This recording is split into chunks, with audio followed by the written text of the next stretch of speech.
عزیز دوستو، زبان اللہ تعالیٰ کی بہت بڑی نعمت ہے۔ ہم جب جانوروں پر رحم کی بات کرتے ہیں تو ہم کہتے ہیں بیچارہ بے زبان ہے، یعنی اپنا درد، اپنا دکھ، اپنی تکلیف بتا نہیں سکتا۔ زبان بڑی نعمت ہے کہ آپ اپنا ما فی الضمیر کہہ سکتے ہیں، دل کی بات بتا سکتے ہیں، اپنے دکھ کا اظہار کر سکتے ہیں، لیکن زبان کی نعمت کا بھی صحیح استعمال کرنا بڑا ضروری ہے۔ اگر اسی کا غلط استعمال کر لیا جائے تو یہ زبان ہی بعض اوقات بہت سارے مسائل کا سبب بن جاتی ہے۔ مشکات شریف میں حدیث ہے، نبی کریم صلی اللہ تعالیٰ علیہ وسلم بیان فرماتے ہیں کہ تم کبھی کبھی بات کرتے کرتے ایسا جملہ بولتے ہو تمہیں پتہ بھی نہیں ہوتا اور اللہ تمہارے لیے جنت کا فیصلہ فرما دیتا ہے، اور تم بات کرتے کرتے کبھی کبھی ایسا جملہ کہتے ہو تمہارے علم میں بھی نہیں ہوتا، تمہاری توجہ بھی نہیں ہوتی، اور اللہ تمہارے لیے جہنم کا فیصلہ کر دیتا ہے۔ معاذ اللہ۔ سوچ کر بولنا چاہیے، صحیح بات کرنی چاہیے، شر سے، غیبت سے، فتنے سے، بری بات سے اور طعنہ زنی سے اپنی زبان کو محفوظ رکھنا چاہیے۔ کوشش کرنی چاہیے کہ باتیں کم ہوں۔ زیادہ بولنے سے جملے بے وقت ہو جاتے ہیں، زیادہ باتیں کرنے سے انسان کی وزاداری پہ فرق پڑتا ہے۔ ہر وقت بات کرنے والے کی بات کا وزن نہیں رہتا۔ خیر الکلام ما قل ودل، بہترین بات وہ ہے تھوڑی ہو، جامع بات کرے، گفتگو کرے، ذکر کرے، تذکرہ کرے، لیکن ادھر ادھر کی باتیں کرنے سے بہتر ہے کہ ذکر یا اللہ کا کرے یا اللہ کے رسول کا کرے صلی اللہ تعالی علیہ وسلم۔ اور یہ جو حضور کا ذکر پاک ہے جس کا عنوان سے آج بزم حسن کو سجایا گیا، یہ ذکر تو ویسے ہی بڑا بلند ہے، اس کو اللہ نے بلند کر دیا ہے۔ اللہ تعالیٰ نے فرمایا وَرَفَعْنَا لَكَ ذِكْرَكَ، اے محبوب علیہ السلام ہم نے نا آپ کی خاطر آپ کے ذکر کو بلند کر دیا۔ اور اس کی کیفیت کیا ہے، وہ کس طرح بلند ہے؟ حضرت جبریل امین علیہ السلام سے جب نبی کریم علیہ السلام نے سوال کیا، پوچھا کہ اللہ تعالیٰ نے میرے ذکر کو کیسے بلند کیا ہے، تو حضرت جبریل علیہ السلام عرض گزار ہوئے یا رسول اللہ صلی اللہ تعالیٰ علیہ وسلم، رب فرماتا ہے جہاں میرا ذکر ہوگا نا ہے میرے محبوب، وہاں آپ کا بھی ذکر کیا جائے گا۔ حضور کا تذکرہ بلند ہے، نبی پاک کا ذکر ہر وقت ہو رہا ہے، ہر جگہ گونج رہا ہے، اذانوں میں بھی، نمازوں میں بھی، درودوں میں بھی، سلاموں میں بھی۔ جتنی کتابیں حضور کی سیرت مقدسہ پر لکھی گئی ہیں، جتنی حضور کی نعت کہی گئی ہے، جتنا حضور کے محاسن کا بیان کیا گیا ہے، جتنا فضائل، خصائل، شمائل کا بیان کیا گیا ہے، کوئی سوچ بھی نہیں سکتا۔ ہم تصور بھی نہیں کر سکتے کہ کس طرح اللہ تعالیٰ نے اپنے محبوب کے ذکر کو بلند کیا، یہاں تک کہ دوسرے بھی، غیر بھی۔ اللہ کرے آپ موبائل کم دیکھیں اور میری بات زیادہ سنیں، ذرا آمین تو کہیے گا۔ موبائل تو آپ کے پاس ہی ہے یار، اور پھر یہ کہ موبائلوں میں تو ملاقات پہلے بھی رہتی ہے، تو میرا دل تھا کہ آج کوئی درمیان میں شریکہ نہ بنے، آپس میں بات چیت کریں، تو کافی سارے کیمرے لگے ہوئے ہیں، یہ آپ کو دے دیں گے، بس باقی دوست میری بات پر توجہ کریں۔ عزیز دوستو، غیروں نے حضور کی یہ شعر غیر مسلم کے ہیں، وہ کلمہ نہیں پڑھتا تھا، غیر مسلم کے شعر، وہ کہتا ہے یہ کس نے ذروں کو اٹھایا اور صحرا کر دیا، یہ کس نے قطروں کو ملایا اور دریا کر دیا، یہ بھلا کس کی حکمت نے یتیموں کو کیا در یتیم اور غلاموں کو دنیا بھر کا مولا کر دیا۔ تو غیروں نے مناقب کہے، نعت کہی، ذکر کیا، تذکرے کیے۔ ایک صدر گزرا ہے امریکہ کا، تو وہ جیسے ہی برسر اقتدار آیا، لوگوں نے اس سے پوچھا کہ ہر آدمی کوئی نہ کوئی ویژن بیان کرتا ہے، تمہارا بھی کوئی ویژن ہوگا؟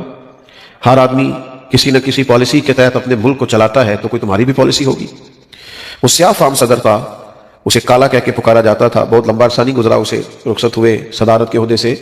اس سے لوگوں نے پوچھا کہ بھائی تم کس طرح اپنے ملک کو چلاؤ گے؟ تو کہنے لگا میرے پاس نا مسلمانوں کے نبی صلی اللہ تعالیٰ علیہ وسلم کا ایک فرمان پہنچا ہے، اور وہ میری پالیسی ہے، اور وہی میری زندگی کی، نجی زندگی کی بھی وہی پالیسی ہے، اجتماعی زندگی میں بھی میرا وہی دستور ہے، اور میں اسی کے تحت سارے نظم کو لے کے چلوں گا۔ تو لوگوں نے کہا وہ کیا؟ کہنے لگا نبی رحمت صلی اللہ علیہ وسلم نے فرمایا مومن وہ ہے جو اپنے لیے پسند کرے وہی اپنے بھائی کے لیے بھی پسند کرے۔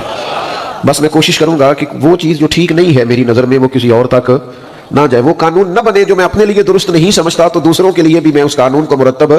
یہ دیکھیے نا، یہ حدیث ہم سب کو آتی، پوری زندگی اس پر گزاری جا سکتی، زندگی کا سارا دستور اس پر رکھا جا سکتا، ہم اپنے سارے معاملات اس پر مرتب کر سکتے کہ بھائی چیز پر غور کر لو، دیکھ لو، آپ جو بیچ رہے ہو، جو بانٹ رہے ہو، جو کسی کو دے رہے ہو، کیا یہ آپ اپنے گھر میں بھی استعمال کر سکتے ہیں؟ میں نے اپنے قبلہ عالم حضرت صاحب رحمۃ اللہ علیہ کی خدمت میں عرض کی حضور ادارہ بنانا ہے، مدرسہ بنانا ہے، کیسا ہونا چاہیے؟ فرمانے لگے اس طرح کا بنانا جس میں اپنے بچے بھی پڑھ سکیں، یعنی تم محسوس کرو کہ یہاں میرا بیٹا بھی پڑھ سکتا ہے، اس کا لیول اس معیار کا ہے۔ اور اگر یہ کہ دوسروں کے بچے وہاں ہیں اور آپ کے کہیں اور ہیں، یہ ہمارے حکمرانوں کا وتیرہ ہے نا کہ باقیوں کے بچوں پر حکومت کرتے ہیں اور اپنے بچوں کو باہر بھیج دیتے ہیں۔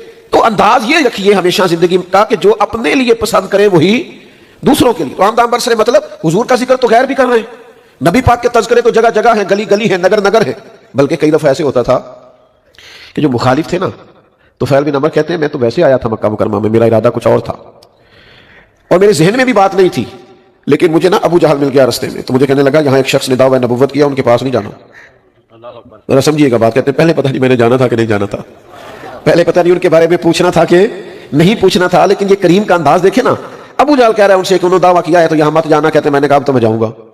انہوں نے کہا کہ وہ معاذ اللہ شاعر ہیں, تو کہا میں شعر و سخن ردیف قافیہ مجھ سے زیادہ کون سمجھتا ہے. تو کہا کہ وہ جادوگر ہیں, تو کہا میں نے بڑے بڑے معاذ اللہ کا جادوگر ہے, تو کہا میں نے بڑے بڑے آسیب اتار دیے ہیں.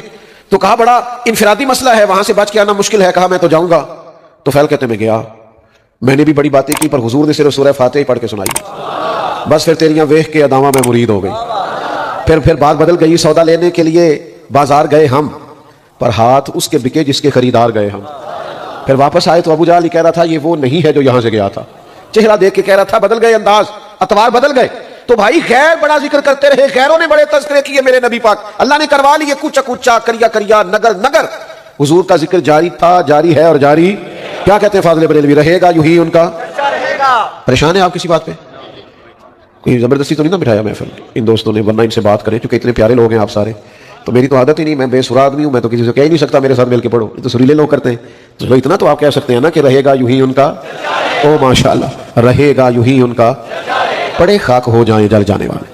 تو ہمیشہ رہے گا حضور کا ذکر پاک, ہمیشہ رہے گا. بلکہ ایک سکھ شاعر تھا, تو اس کو کسی نے تانا دیا.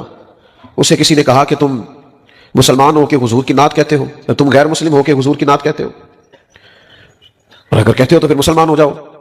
تو وہ کہنے لگا یار تم مجھ پر پابندی کیوں لگاتے ہو کہ میں غیر مسلم ہوں تو حضور کی نعت نہیں کہہ سکتا. وہ کہنے لگا ہو جائے عشق کسی سے کوئی چارہ تو نہیں, ہو جائے عشق کسی سے کوئی چارہ تو نہیں, اور صرف مسلم کا محمد پہ اجارہ تو نہیں.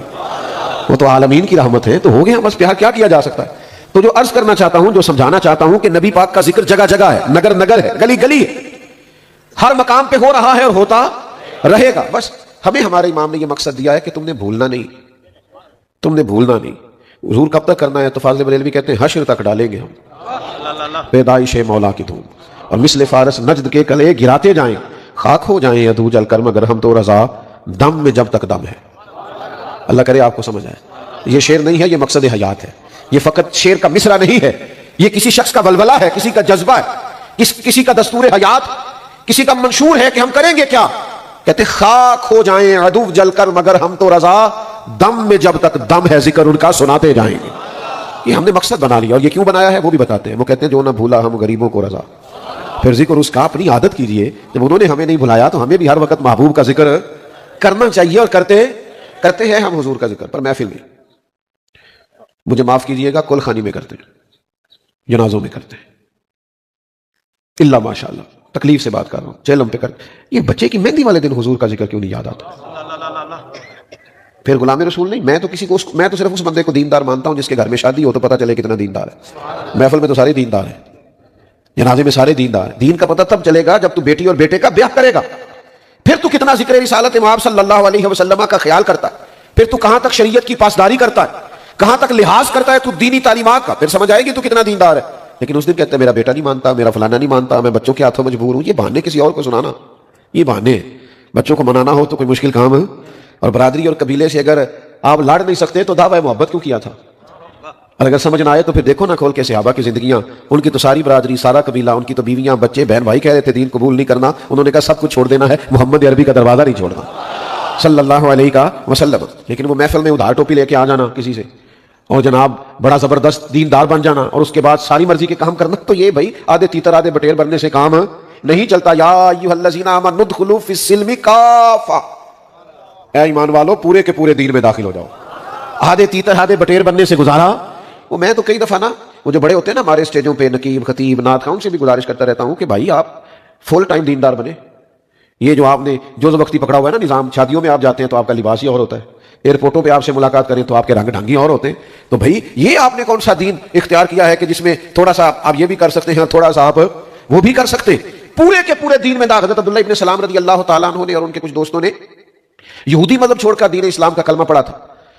تو اہل یہود جو ہیں وہ اونٹنی کا دودھ نہیں پیتے, اونٹ کا گوشت نہیں کھاتے. تو مسلمانوں میں فرض نہیں ہے اونٹنی کا دودھ پینا. ہمارے خطے میں تو ویسے ہی رواج نہیں ہے, گائے یا بھینس کا دودھ پیتے ہیں. ہو سکتا ہے میں یہاں ہاتھ کھڑے کروں کہ کون کون ہے جس نے اونٹ کا دودھ پیا, تو بہت سارے لوگ ہیں ہم نے کبھی نہیں پیا اونٹنی کا دودھ, اونٹ کا گوشت کبھی نہیں, کا رواج نہیں ہے. لیکن وہ لوگ کہتے ہیں کہ چونکہ ہم اس مذہب سے اس طرف آئے تھے یہودی مذہب چھوڑ کے, تو وہاں چونکہ منع تھا تو طبیعت میں تھوڑی سی ناپسندیدگی تھی اونٹ کے گوشت کے تعلق سے, اونٹنی کے دودھ کے تعلق سے. تو دل میں خیال آیا کہ مسلمانوں میں فرض نہیں اور وہاں منع ہے. زیادہ غور کریں نوجوان میں کیا کہہ رہا ہوں. مسلمانوں کے ہاں ضروری نہیں, آپ نے کبھی نہیں سنا ہوگا کہ واجب ہے اونٹنی کا دودھ پینا یا فرض ہے اونٹ کا گوشت کھانا. یہاں ضروری نہیں, وہاں منع ہے. تو دل میں خیال آیا کہ تھوڑا سا چلو اس مذہب کی بھی رعایت ہو جائے گی, تو ہم نے ارادہ کیا کہ اونٹنی کا دودھ نہیں پینا, اونٹ کا گوشت نہیں کھانا. اللہ نے قرآن نازل کر دی, یا ایھا الذین آمنوا ادخلوا فی السلم کافہ, اے ایمان والو پورے کے پورے دین میں داخل ہو جاؤ, تمہیں ذرا سا بھی ادھر ادھر جانے کی اجازت نہیں ہے.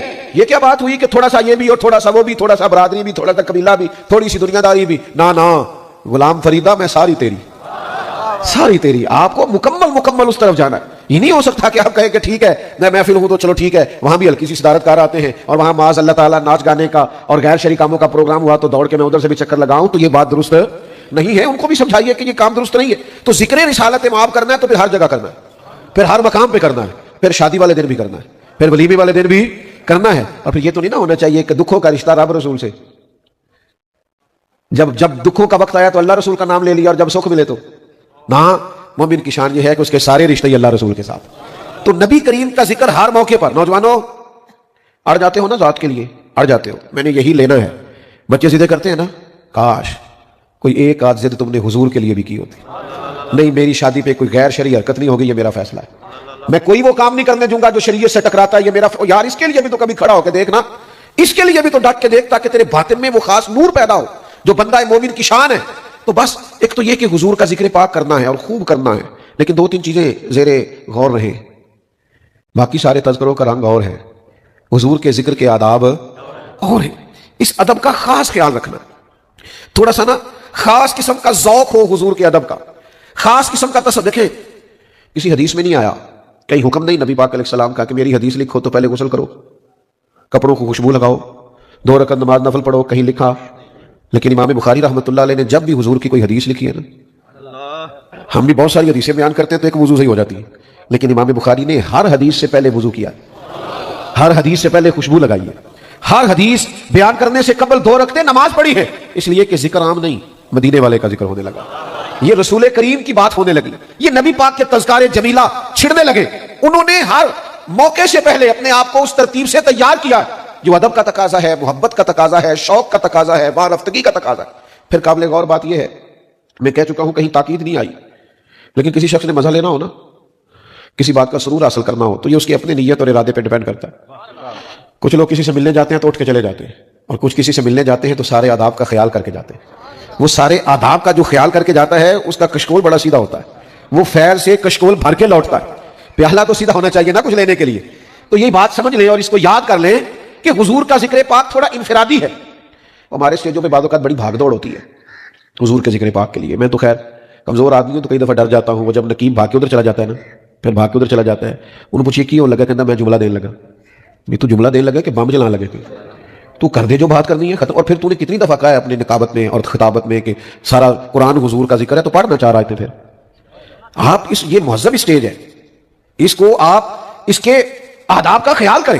یہ کوئی ایسا نہیں ہے کہ آپ کی جو طبیعت میں آئے اور جس طرح کا آپ کا مزاج آیا آپ اس طرح کا کریں. اس ذکر کے تقاضے اور ہیں, اس ذکر پاک کا انداز تھوڑا اور ہے. یہاں آپ کو بہت زیادہ سمٹ کے, بہت زیادہ پائے نظر ہوش میں کوے نبی ہے, آنکھوں سے بھی چلنا یہاں بے ادبی ہے. جملے دھلے ہوئے ہو, لفظ باوضو ہو, بات کرنے میں قرار ہو, کہنے والا مؤدب ہو, سننے والا ادب سے بیٹھا ہو. یہ ساری کیفیات سے سرشار جب ذکر ہوگا تو پھر ذکر رسالت مآب کی لذت اور روحانیت حاصل ہوگی. امام مالک رحمۃ اللہ علیہ کے دروازے پہ دستک ہوتی تھی. بہت بڑے فقیہ تھے, مجتہد تھے, امت ایک بہت بڑی تعداد ان کی تقلید کرتی ہے. تو امام صاحب کے دروازے پہ دستک ہوتی تو پوچھتے کون آیا ہے, تو عرض کی حضور ایک سائل ہے, سوال کرنا چاہتا ہے, دین کے بارے میں کچھ پوچھنا چاہتا ہے. تو آپ فرماتے اس سے پوچھو, فقہ کا مسئلہ پوچھنا یا حدیث پاک. کہتے حضور اس نے ایک فقہی جزئیے کے تعلق سے کچھ بات پوچھنی تھی. تو امام صاحب تشریف لاتے, باوضو بات کرتے اور اس کو رخصت کر دیتے. لیکن اگر وہ کہتا نا میں نے حضور کی حدیث سننی ہے, آ میرے دل آمنہ کے لال کی باتیں کریں, تو پھر امام صاحب پہلے امامہ باندھتے, خوشبو لگاتے, جبہ اوڑھتے, اور بندہ چاہے ایک سامنے بیٹھا ہے حدیث سننے والا, امام صاحب منبر پہ بیٹھتے, اللہ کی حمد کرتے, حضور کی بارگاہ میں درود و سلام عرض کرتے, اور پھر جھوم جھوم کے حضور کی حدیث بیان کرتے. یہ کیفیات پیدا کریں نا, یہ ذوق لائیں نا. آپ کا وہ انداز تھوڑا نرالا اور انفرادی ہو. نعرے تھوڑے بھی لگ جائیں تو خیر ہے, ادب قائم رہنا چاہیے. داد چلیں, اب میں کوئی ثقیل سخت جملہ نہیں کہتا, داد امداد تھوڑی بھی ہو جائے تو خیر ہے, لیکن ادب بہرحال قائم رہنا چاہیے. ہر چیز جو ہوتی ہے وہ اس لیے نہیں ہوتی کہ بندہ ضروری فیمس ہی ہو اور نعرے لگے اور داد ہی ملے, اثر کرے نہ کرے سن تو لے میری فریاد. نہیں ہے داد کا طالب یہ بندہ آزاد. کچھ لوگ کس سے بھی آزاد ہوتے ہیں, وہ کہتے ہیں داد نہیں لینی, قیامت کے دن شاباش لینی ہے.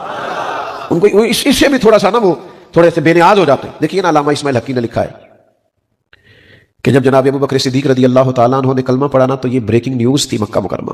اتنا بڑا تاجر مسلمان ہو گیا, اپنے قبیلے کا سربراہ مسلمان ہو گیا, خبر پھیل گئی. اور تاجر کے دوست بھی تاجر ہی ہوتے ہیں, بڑے بڑے لوگ ان کے دوست تھے. تو ایک جماعت مرتب ہوئی جس نے کہا کہ پتہ تو کریں واقعی جناب صدیق اکبر مسلمان ہو گئے, معلومات تو کریں. ان کے نام بتاؤں کون کون تھے؟ حضرت عثمان غنی, حضرت سعید بن زید. اس طرح کے کچھ صحابہ جو بڑے تاجر ہیں اور اپنے قبیلے میں قد کاٹ رکھتے ہیں, نامی گرامی لوگ, انہوں نے کہا کہ یار یہ خبر پھیل گئی ہے کہ جناب صدیق اکبر, اور بڑے دھیمے ہیں, بڑی بہترین رائے رکھنے والے, سوچ سمجھ کر فیصلہ کرنے والے ہیں, اور ایک بہترین تاجر ہیں. اور تاجر جو ہوتے ہیں وہ گھاٹے کا سودا کرتے نہیں, سوچ سمجھ کے چلتے ہیں. تو جناب صدیق اکبر مسلمان ہو گئے تو معلومات تو کریں. تو وہ سارے جمع ہو کے جناب صدیق اکبر کے پاس آئے. ادھر دیکھنا نوجوانوں میری طرف. میں آ کے ابو بکر سنا مسلمان ہو گئے آپ. فرمایا یہ کوئی سادہ سا سوال تو نہیں نا, بیٹھو دیتے ہیں جواب. یہ کوئی عام سی بات تو نہیں نا, یہ بس وہ جملہ تو نہیں نا کہ ہاں کہہ دیا نہ کہہ دی اور بات ختم ہو گئی. فرمایا بیٹھو کرتے ہیں بات. جناب صدیق اکبر رضی اللہ تعالیٰ عنہ نے ان کو بٹھا لیا, پھر اس شوق سے حضور کا ذکر کیا. میری طرف دیکھیے گا, اس محبت سے نبی پاک کا تذکرہ چھیڑا. کچھ لوگ بات کرتے ہیں تو ان کا پورا لب و لہجہ اس میں محو ہو جاتا ہے, ان کی آنکھیں بھی بولتی ہیں, ان کی روح بھی اس میں اتر جاتی ہے. وہ بات کرتے ہیں تو وہ پوری لذت اور پورا کیف اور پورا سرور, یعنی ایک ایک حرف سجن دینا دا سانو دس دا وانگ قرآن ہے تے صورت یار دی ویندے رہنا, اے سب عملاں دی جان ہے. سجنا ساڈا دین کی پوچھنا ہے, ساڈا ایہی دین ایمان ہے. ایک ایک بات کیف والی, سرور والی, دھلی ہوئی, لذت والی, مٹھاس والی. جناب صدیق اکبر نے کبھی حضور کے اخلاق کی بات چھیڑی, کبھی معاف کرنے کی بات چھیڑی, کبھی عطا کرنے کی بات چھیڑی, کبھی نواز دینے کی بات چھیڑی, کبھی حضور کی صلہ رحمی کی بات چھیڑی, کبھی بھائی کو بھائی سے ملا دینے کی بات چھیڑی. اس رنگ میں حضور کا ذکر نور کیا کہ وہ جو تصدیق کرنے آئے تھے نا کہ آپ مسلمان ہوئے کہ نہیں, وہ کہنے لگے ہمیں بھی لے چلیں, ہم نے بھی حضور کا کلمہ پڑھنا. تو بھئی آپ کا وہ انداز ذکر کرنے کا, وہ انداز, وہ لب و لہجہ, اس میں جاذبیت تو ہو مسلمان کا. آپ نے مجھ سے ناراض نہیں ہونا. یہاں علماء بیٹھے ہیں, مشائخ بزرگ بیٹھے, اور یہ بھی تھوڑا سا درست نہیں کیا گیا کہ بالکل پیچھے بٹھایا گیا. یہاں دائیں بائیں بزرگ بیٹھ جائیں تو ذرا ادب قائم رہتا ہے. یہ میری گزارش ہے بانیان محفل کے لیے, اور بعضوں کا توجہ نہیں رہتا. یہاں بزرگ تشریف فرما ہے. میں آپ کی خدمت میں یہ بات عرض کرنا چاہتا ہوں کہ جب آپ کسی بھی محفل میں آئے نا, اور ہماری جماعت کا یہ طریقہ نہیں تھا کہ آپ اتنے سارے لوگ ننگے سر آ گئے, ہم نہیں آیا کرتے تھے, ہم تو ادب والے لوگ. ناراض ہو گیا ہو, کافی سارے نوجوانوں نے ہلکا ہلکا گھورایا مجھے. تو بھئی ہم اس طرح کے نہیں ہیں. ہمارا ہی تو, ہم سے تو لوگوں نے ہم سے تو ادب سیکھا ہے. لیکن یہ کہ آپ محفل میں آئیں تو پھر وضو ہو, پھر خوشبو ہو, پھر درود و سلام پڑھتے ہوئے آئیں. ہماری محفلیں تو نور بھر دیا کرتی تھی, یہ تو کیف اور سرور سے مالا مال کر دیا کرتی تھی. ان محفلوں کا تو کوئی رنگ دبالا ہوتا تھا. اس کا سٹیٹس لگانا ضروری نہیں, اس سے روح تازہ کرنا ضروری. یہ سیاسی جلسے نہیں, اس میں تصویریں نہ بھی آئیں تو گزارا ہوتا ہے, لیکن روح لگی ہوئی ہو, حضور کا ذکر پاک ہو تو پھر کیفیات جمی ہوئی ہو, رنگ بنا ہوا. کچھ لوگ کہتے ہیں جی وہ میں کر تو رہا ہوں ذکر, پر جو میں نے پڑھا ہے میں نے بیان کر دیا. یہ بھی بعض لوگوں سے سننے میں ملتا ہے کہ جناب آپ اس کے اندر بات بھر رہے ہیں, رنگ بھر رہے ہیں, فلاں خطیب نے, فلاں نقیب نے اس کے اندر کچھ رنگ بھر دیے ہیں, خوبصورتی پیدا کر دیا, جملے اچھے تلاش لیے ہیں, پر وہ کتاب میں تو یوں ہی لکھا تھا. وہ بھائی کچھ ذکر ایسے ہوتے ہیں جن میں جیسے جیسے لکھا ہے نا وہ لفظ بلفظ بیان نہیں ہوتا, بلکہ کچھ آداب, کچھ چیزیں اور بھی ہوتی ہیں. اب اس کا موقع نہیں کہ میں اس بات کو یہاں عرض کروں. ایک مثال دیتا ہوں. دو بھائی بیٹھے ہو نا, چھوٹا اور بڑا, تو چھوٹا اس کی تعلیم بھی زیادہ ہے اور وہ نوکری بھی بڑی کرتا ہے اور اس کے پاس پیسے بھی زیادہ ہیں اور گاڑی بھی کافی مہنگی ہے, اور رہتا بھی شہر کی کسی بڑی سوسائٹی میں. تو جو بڑا ہے اس کی تعلیم بھی تھوڑی ہے اور پیسے بھی تھوڑے ہیں اور گاڑی آئی کوئی نہیں, اور رہتا وہ کسی گاؤں میں ہے. تو دونوں بھائی اکٹھے بیٹھے. اب کسی نے ان سے پوچھا تم میں سے بڑا کون ہے؟ تو اس نے تعلیم پوچھی ہے کہ عمر؟ جلدی بتاؤ نا یار, کیا پوچھا ہے؟ پیسے پوچھے کہ عمر؟ عہدہ پوچھا کہ عمر؟ دولت پوچھی کہ عمر؟ شہرت پوچھی ہے کہ عمر؟ سادی سی بات ہے. دو لوگ بیٹھے ہیں, بڑا اور چھوٹا. پوچھ لیا بھئی آپ میں سے بڑا کون ہے, تو اب وہ بڑا بیچارہ کہتے نہیں یہ اس کے پاس پیسے زیادہ ہیں, اس کی تعلیم زیادہ ہے. یا چلے آپ دینی تعلیم بھی فرض کر لیں کہ یہ عالم ہیں, یہ فاضل ہیں, یہ بہت بڑے ہیں, تو یہی بڑے ہیں. تو یاد رکھے گا ایسا نہیں ہوتا. ہوتا یہی ہے کہ جناب میں بڑا ہوں اور یہ مجھ سے, چونکہ وہ عمر پوچھی ہے. یہ دیکھو عام تو بات یہی ہے, پر جب بات ہو نا ذکر رسالت مآب کی, جب حضور کے ذکر نور کی بات ہو نا, تو نبی کریم کے چچا ہیں جناب عباس رضی اللہ تعالی عنہ. ان سے کسی نے پوچھا آپ بڑے ہیں کہ حضور؟ تو جو پوچھ رہا ہے نا اسے بھی پتا ہے کہ نبی کریم علیہ السلام امام الانبیاء ہے. اس نے بھی مرتبہ اور عہدہ نہیں پوچھا, اس نے عمر ہی پوچھی ہے. آپ بڑے ہیں کہ حضور؟ وہ جانتا ہے کہ ہر لحاظ سے حضور بڑے ہیں, لیکن اس وقت جو سوال ہے اور سوال کی بنیاد وہ عمر سے تعلق رکھتی ہے. تو اس نے عرض کی کہ اے میرے محبوب علیہ السلام کے ام محترم، یہ بتائیے کہ آپ بڑے ہیں کہ حضور؟ تو اب چونکہ حضور کی بات ہے نا، تو اب عنوان بدلا، بات بدلی، لب و لہجہ بدلا، انداز بدلا، جملے تلاش کر کے لائے گئے، ادب کی بات ہونے لگی، کیف کی بات ہونے لگی، سرور کی بات ہونے لگی. حضرت عباس رضی اللہ تعالیٰ عنہ کا کیا خوبصورت لہجہ ہے. بیٹا بیٹھ جائیں آپ، اللہ آپ کو سلامت رکھے. اب تو سب کو پتہ ہے کہ یہ پیسے لینے دینے والا یہاں کوئی معاملہ نہیں، اب بھی بار بار بتانا پڑے گا. چھوڑیں اور بات سنیں، اور بات بھی مکمل ہو گئی. اب تو سارا مضمون میں آپ کو عرض کر چکا، چند منٹوں میں بات سمیٹ دوں گا. حضرت عباس رضی اللہ تعالیٰ عنہ سے جب پوچھا آپ بڑے ہیں کہ حضور، تو جواب دیکھیے کتنا خوبصورت ہے. فرمانے لگے بڑے تو حضور ہی ہیں، بڑے تو حضور ہی ہیں، ہاں پیدا پہلے میں ہوا تھا. یہ انداز تکلم، یہ انداز گفتگو، یعنی یہ دھلے ہوئے اور نکھرے ہوئے اور شہد سے زیادہ میٹھے جملے، اس لیے کہ بات نبی پاک کی ہے نا.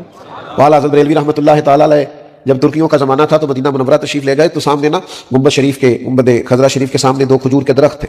تو رات کو مشاعرہ ہو رہا تھا، کچھ شعراء تھے ہند کے پہنچے ہوئے. تو کسی نے کہا کہ یوں ہے درخت حضرت والا کے سامنے، مجنو کھڑا ہے خیمہ لیلا کے سامنے. والا حضرت فرمانے لگے تشبیہ ٹھیک نہیں دی، حضور کے حجرہ نور، اور یہ آپ نے کیا کہہ دی، بالکل بات غلط ہے. تو سارے تو جنہیں جانتے ہوتے، تو نہیں جانتے ہوتے تو پھر وہ نہیں جانتے ہوتے.